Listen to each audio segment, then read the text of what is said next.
Di sebuah SMA telah dilaksanakan ujian akhir nasional dan pada hari ini adalah pengumuman kelulusan Tia di sekolah itu. Dia sudah yakin dia akan lulus karena setiap malam ayahnya telah membimbingnya belajar untuk mendapatkan hasil ujian yang memuaskan. Dia pun sudah mendaftar kuliah di sebuah universitas Bumi Ayu. Ya Allah, semoga hari ini dia lulus. Hari ini nggak ngomong, benar nggak? Ya iyalah, deg-degan banget. Ayo kita lihat pengumumannya.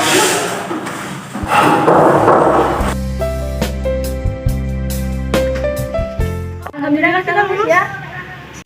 Selamat ya Han. Sama juga Tia.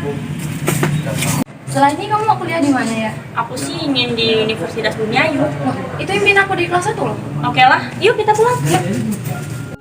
Hana dan Tia pun pulang dengan gembira karena mereka lulus ujian. Dan Tia pun ingin lekas bercerita kesenangannya kepada ayahnya. Sesampainya di rumah, Tia pun langsung mencari ayahnya. Ayah, aku lulus ya. Ayah.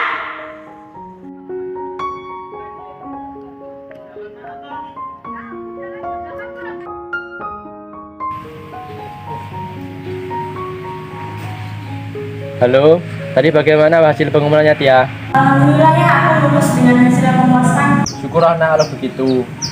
Ayah sekarang sedang di rumah paman, pamanmu sedang sakit.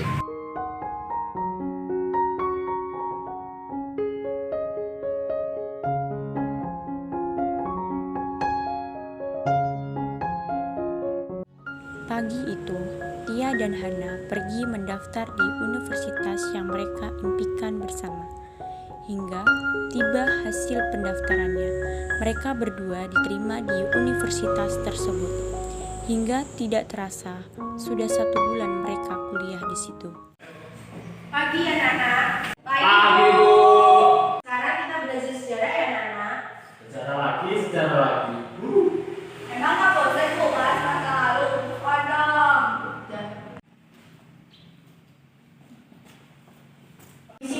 Maaf Bu, saya telat.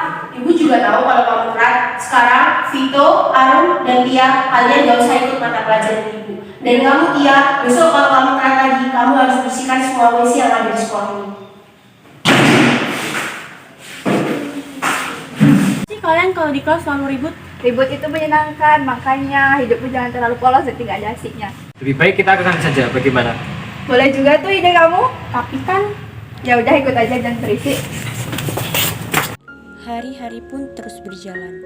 Kedekatan Tia dengan Arum dan Vito yang merupakan anak yang sangat brutal. Tia pun terpengaruh oleh mereka berdua. Sekarang, Tia sering sekali membolos mata pelajaran kuliah. Bahkan sering membohongi ayahnya yang sudah tua.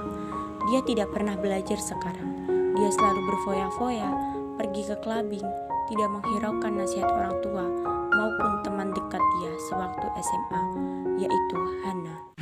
Iya, nanti malam ikut kita berdua yuk. mana? Ya udah ikut aja berdua, bakal asik kok. Iya deh, aku ikut kalian berdua.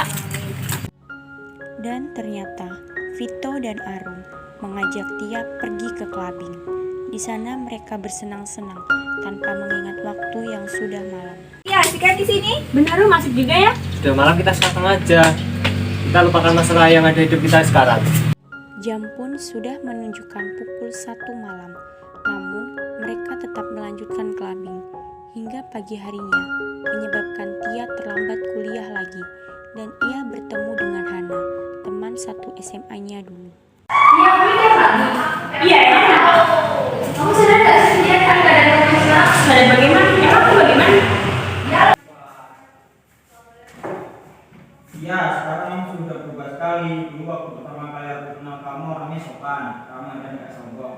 Tapi sekarang sih kamu semakin menjadi-jadi. Kita semua sayang sama kamu Tia. Kita tidak mau masa depan kamu hancur karena masa depan tergantung sama usahamu sendiri. Ternyata Vito dan Arum telah menguping pembicaraan mereka semua. Mereka berdua pun langsung menghampiri Tia. Mereka tidak mau Tia kembali menjadi anak yang baik. Halo, nasihat apa ini? Kamu sih bilang begitu? Kenapa? Kamu gak suka?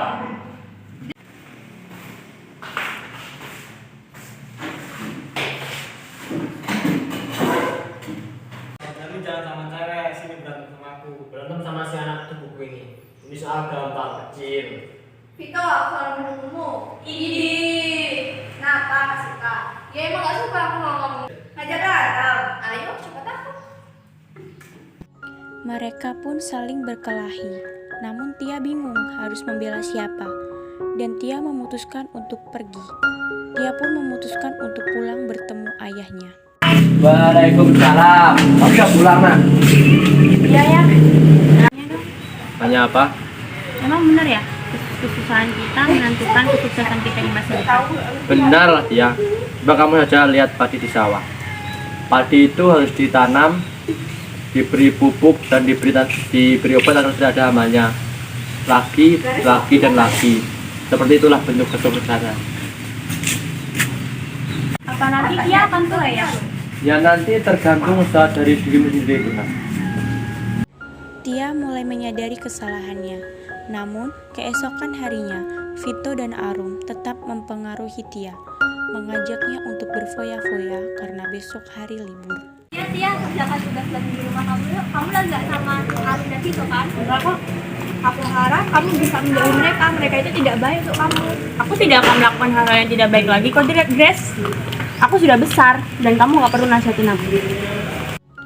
Datang Vito dan Arum di rumah Tia yang saat itu ingin mengajak Tia keluar untuk makan bersama. Nggak usah bawa nama kita berdua dong. Kita loh udah ditakdiri sahabatan dari kecil ya Kak Tia?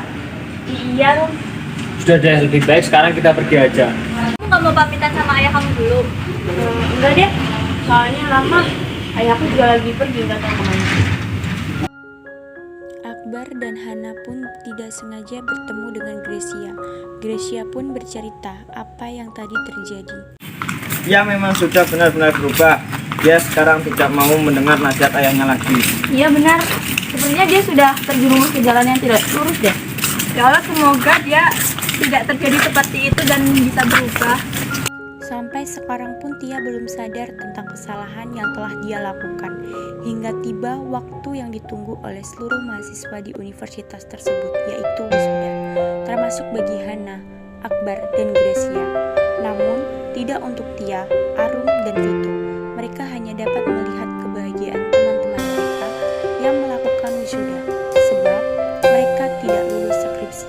Penyesalan pun datang pada hati mereka masing-masing. Namun, waktu tidak bisa diulang kembali.